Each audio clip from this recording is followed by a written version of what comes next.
Welcome back to the deep dive. Today, we're cracking open something really fascinating. It's a communication secret, surprisingly, from way back ancient Greece, attributed to Socrates. Yeah, and it centers on just one simple word. Yes. We're working from these translated excerpts. It's called Socrates' Secret, Why Agreement Opens the Door to Wisdom. It reads like a dialogue. Right, like a master and student, maybe.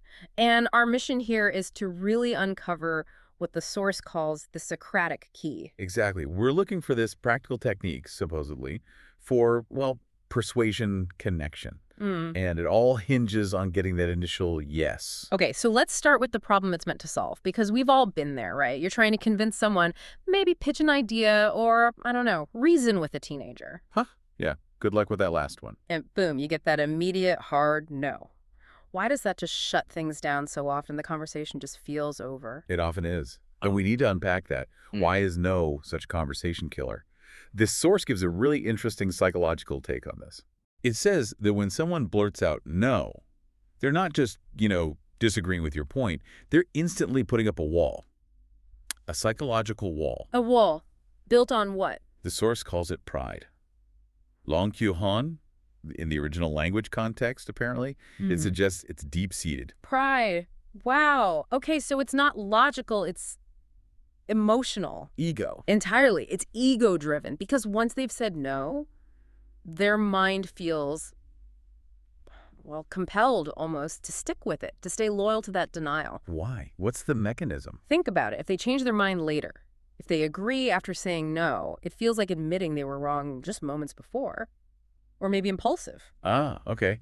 And nobody likes admitting they were wrong, especially sort of under pressure in the moment. Exactly. It's really difficult for the ego to handle that quick reversal. So that initial no becomes a position they have to defend. So if I jump straight in challenging someone's view, I'm not actually starting a discussion. No, you're basically triggering their defenses. Their brain switches from listening to you to figuring out how to protect that no they just uttered. They stop hearing the substance of my argument entirely. Pretty much. Their energy goes into defending the wall. That's why debates can get so stuck so quickly. You've accidentally made their own pride your opponent. Right, which perfectly tees up the Socratic approach then. If no barala builds walls and creates tension, Socrates wanted, what, flow. How did he get around that ego defense? Well, the source calls his method the gentle start. He seemed to understand, intuitively perhaps, that people really resist being forced or corrected directly. So no head-on collisions. None. He deliberately avoided points of friction at the beginning. He would only start talking about things, simple things, that both people already agreed on. Actively looking for that first, yes, that's right. Huh. So find the common ground first.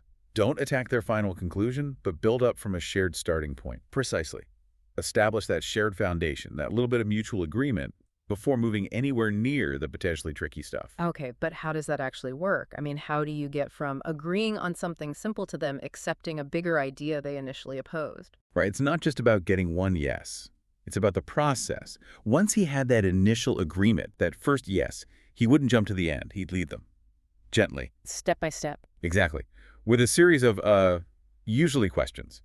Each one designed to be pretty undeniable, and each one logically building on the previous yes. Can you give us an example, like walk us through it? Because that feels like the core difference here. Sure. Let's take a classic Socratic theme, like virtue and happiness. A normal argument might be, you should be virtuous, it'll make you happy. And the other person might immediately say, no way, having loads of money makes me happy. Instant wall, pride engaged. Right. Combat mode. But Socrates might start differently. Maybe something like, would you agree that everyone desires things they perceive as good? Okay, yeah. Hard to argue with that, yes. And would you say that helping someone doing a good deed often brings a certain satisfaction? Generally, yes. Another, yeah. And is that feeling of satisfaction perhaps a kind of inner peace or well-being? Yeah, I can see that, yes. You see, he's guiding with these small incremental agreements.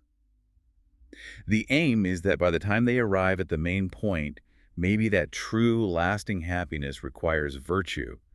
They don't feel like they've been told. They feel like they figured it out themselves. It came out of our own mouth. Exactly. They own the journey and the destination because they affirmed every single step.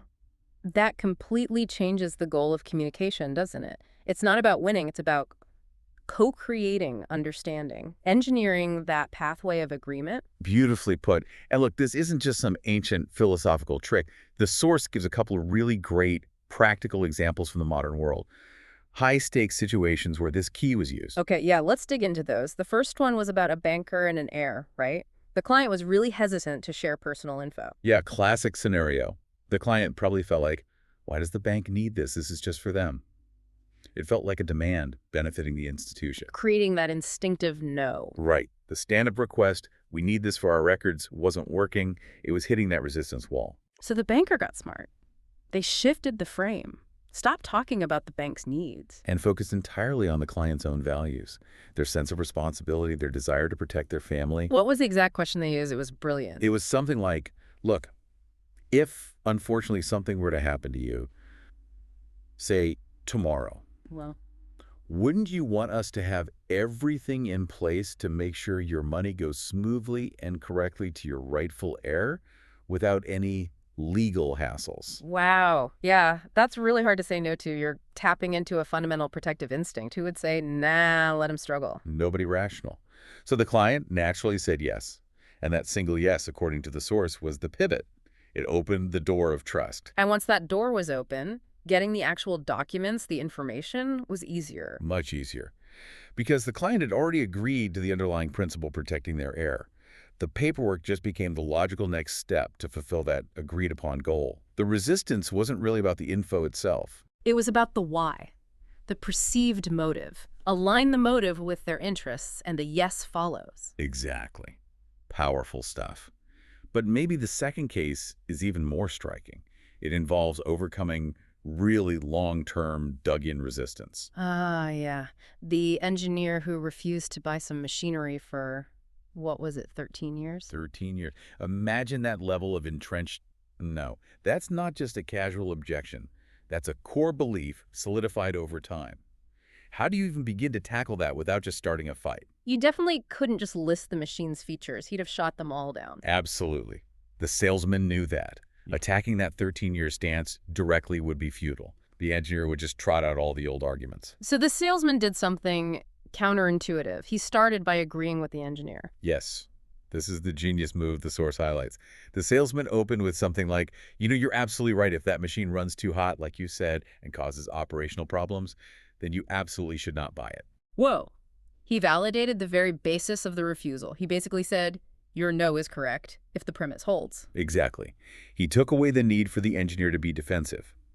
By agreeing with the core concern, the heat issue, he completely disarmed it. What happened then, psychologically? The source suggests the shift was almost instant. The engineer softened. He felt understood, respected. He wasn't facing an adversary anymore. He was talking to someone who actually got his technical point. A colleague, almost. Right. And then only after establishing that trust and agreement on the problem. Could the salesman gently bring up the solution? Like the newer models, the improved cooling, the updated specs? Precisely. He guided the engineer from a yes about the potential problem towards considering whether the new situation might warrant a different conclusion. And the result? A $35,000 order? After 13 years of no, just by validating the initial concern first. Incredible. It shows how dissolving that psychological wall through validation allows the natural flow of agreement to take over. Okay, but I have to ask the slightly cynical question here. If we're deliberately guiding someone through a series of yeses to get to an outcome we want, isn't there a fine line between this Socratic persuasion and, well, manipulation? That's a really important question, and the source implicitly addresses it. The key difference seems to lie in intent and mutual benefit. Socrates was seeking philosophical truth, which he presumably saw as good for everyone involved. Okay. And in these practical examples, the outcome was mutually beneficial, right? The banker helped secure the heir's inheritance. The salesman provided machinery that presumably the engineer now genuinely needed and benefited from.